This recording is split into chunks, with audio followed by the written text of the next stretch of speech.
ദൈവനാമം വാഴ്ത്തപ്പെടുമാറാകട്ടെ. പിതാവിൻ്റെയും പുത്രൻ്റെയും പരിശുദ്ധാത്മാവിൻ്റെയും നാമത്തിൽ തന്നെ ആമേൻ. പ്രിയ ദൈവമക്കളെ, നമ്മുടെ കർത്താവും രക്ഷിതാവുമായ യേശുക്രിസ്തുവിൻ്റെ നാമത്തിൽ നിങ്ങളെല്ലാവർക്കും അനുഗ്രഹീതമായ നല്ല ഒരു പ്രഭാതം ആശംസിക്കുന്നു. തീരം ഡെയിലി ബൈബിൾ മെഡിറ്റേഷൻ എന്ന ഈ അനുഗ്രഹീത പ്രഭാത തിരുവചന ധ്യാനത്തിലേക്ക് നിങ്ങളെല്ലാവരെയും ഹൃദയപൂർവ്വം സ്വാഗതം ചെയ്യുകയും ചെയ്യുന്നു. ഇന്നത്തെ ദൈവവചനം ദൈവം ഓരോരുത്തർക്കും നൽകിയിരിക്കുന്ന വരങ്ങളും കഴിവുകളും അവിടുത്തെ മഹത്വത്തിനായി ഉപയോഗിക്കുവാൻ നമ്മെ പ്രചോദിപ്പിക്കട്ടെ. സ്നേഹപിതാവായ സ്വർഗസ്ഥ പിതാവാം ദൈവമേ, തമ്പുരാനെ, ഈ പുതിയ ദിനം ഞങ്ങൾക്ക് ദാനമായി നൽകിയതിനായി നിന്നോട് ഞങ്ങൾ നന്ദി പറയുന്നു. അങ്ങയുടെ വിശുദ്ധ വചനം ഞങ്ങളുടെ ഹൃദയങ്ങളിൽ ജീവിക്കുവാൻ അവിടുന്ന് കൃപ നൽകണമേ. ഞങ്ങളുടെ കഴിവുകളും സമയവും ജീവിതവും അങ്ങയുടെ മഹത്വത്തിനായി സമർപ്പിക്കുവാൻ ഞങ്ങളെ അവിടുന്ന് പഠിപ്പിക്കണമേ. പരിശുദ്ധാത്മാവിനാൽ ഞങ്ങളെ നിറച്ച് അങ്ങയുടെ ഇഷ്ടം നിറവേറ്റുന്ന ഒരു ജീവിതം നയിക്കുവാൻ ഞങ്ങളെ അവിടുന്ന് ശക്തിപ്പെടുത്തണമേ. കർത്താവായ യേശുക്രിസ്തുവിൻ്റെ നാമത്തിൽ പ്രാർത്ഥിക്കുന്നു. കൃപയോട് കേൾക്കണം പിതാവേ, ആമേൻ. ഇന്നത്തെ നമ്മുടെ ഈ അനുദിന പ്രഭാത തിരുവചന വായനാധ്യാനം പുറപ്പാട് പുസ്തകം 31-ാം അധ്യായം 1 മുതൽ 11 വരെയുള്ള തിരുവചന ഭാഗമാണ്. യഹോവ പിന്നെയും മോശയോട് കൽപ്പിച്ചതെന്തെന്നാൽ, ഇതാ, ഞാൻ യഹൂദ ഗോത്രത്തിൽ ഹൂരിൻ്റെ മകനായ ഊരിയുടെ മകൻ ബസലേലിനെ പേര് ചൊല്ലി വിളിച്ചിരിക്കുന്നു. അവൻ കൗശലപ്പണികളെ സങ്കൽപ്പിച്ചു ചെയ്യുവാനും പൊന്ന്, വെള്ളി, താമ്രം എന്നിവ കൊണ്ട് പണി ചെയ്യുവാനും രത്നം വെട്ടിപ്പതിക്കുവാനും മരത്തിൽ കൊത്തുപണി ചെയ്യുവാനും സകലവിധമായ പണിത്തരമുണ്ടാക്കുവാനും ഞാൻ അവനെ ദിവ്യാത്മാവിനാൽ ജ്ഞാനവും ബുദ്ധിയും അറിവും സകലവിധ സാമർഥ്യവും കൊണ്ട് നിറച്ചിരിക്കുന്നു. ഞാൻ ദാൻ ഗോത്രത്തിൽ അഹീസാമാക്കിൻ്റെ മകനായ ഒഹൊലിയാബിനെ അവനോടുകൂടി ആക്കുകയും സകല ജ്ഞാനികളുടെ ഹൃദയത്തിലും ജ്ഞാനം നൽകുകയും ചെയ്തിരിക്കുന്നു. ഞാൻ നിന്നോട് കൽപ്പിച്ചതൊക്കെയും അവൻ ഉണ്ടാക്കും.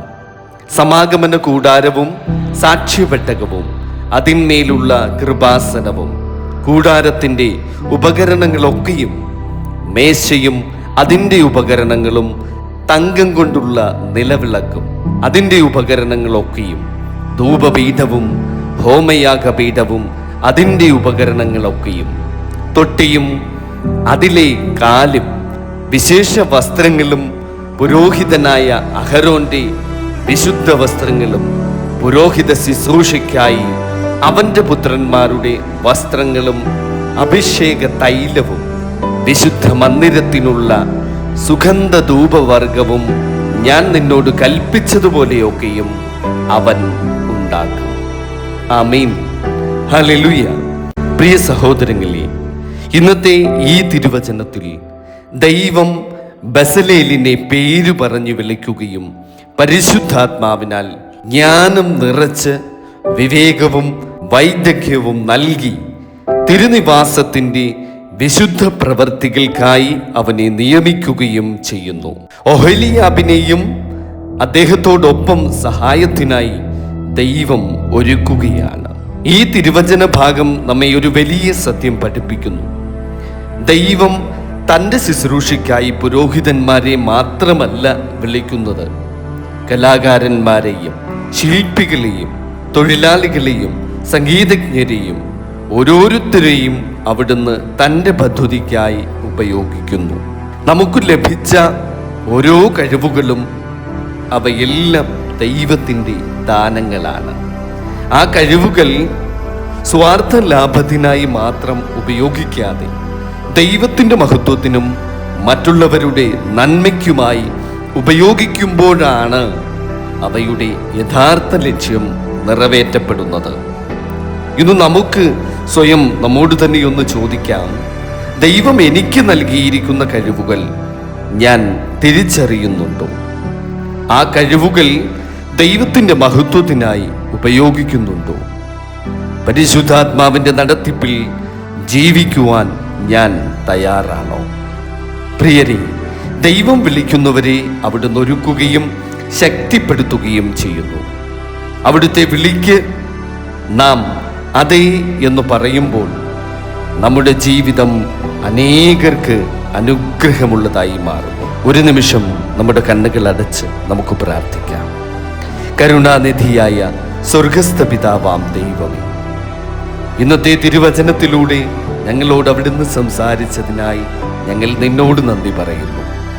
ഞങ്ങൾക്ക് നൽകിയിരിക്കുന്ന ഓരോ വരത്തിലും ഓരോ കഴിവിനും തമ്പുരാനെ നിന്നോട് ഞങ്ങൾ നന്ദി പറയുന്നു.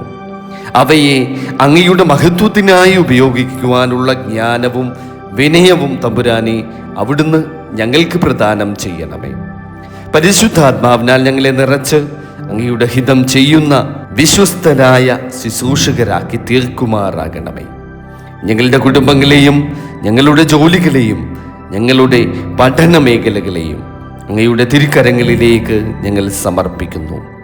രോഗികൾക്ക് സൗഖ്യവും നിരാശയിലായിരിക്കുന്നവർക്ക് പ്രത്യാശയും ബലഹീനർക്ക് ശക്തിയും നൽകണമേ. ഈ ദിവസം മുഴുവൻ അങ്ങയുടെ സാന്നിധ്യത്തിൽ നടക്കുവാൻ ഞങ്ങളെ അവിടുന്ന് സഹായിക്കണമേ. കർത്താവായ യേശുക്രിസ്തുവിൻ്റെ നാമത്തിൽ അപേക്ഷിക്കുന്നു. കൃപയോടെ കേൾക്കണം പിതാവേ, ആമേൻ. കർത്താവ് നിങ്ങളെ അനുഗ്രഹിക്കട്ടെ. പരിശുദ്ധാത്മാവിനാൽ നിങ്ങളെ നിറച്ച് അവിടുന്ന് നൽകിയിരിക്കുന്ന ദൗത്യം വിശ്വസ്തയോടെ നിറവേറ്റുവാൻ അവിടുന്ന് ശക്തി നൽകട്ടെ. നിങ്ങളുടെ ജീവിതം ദൈവത്തിൻ്റെ മഹത്വത്തിനായി പ്രകാശിക്കട്ടെ. ആമേൻ.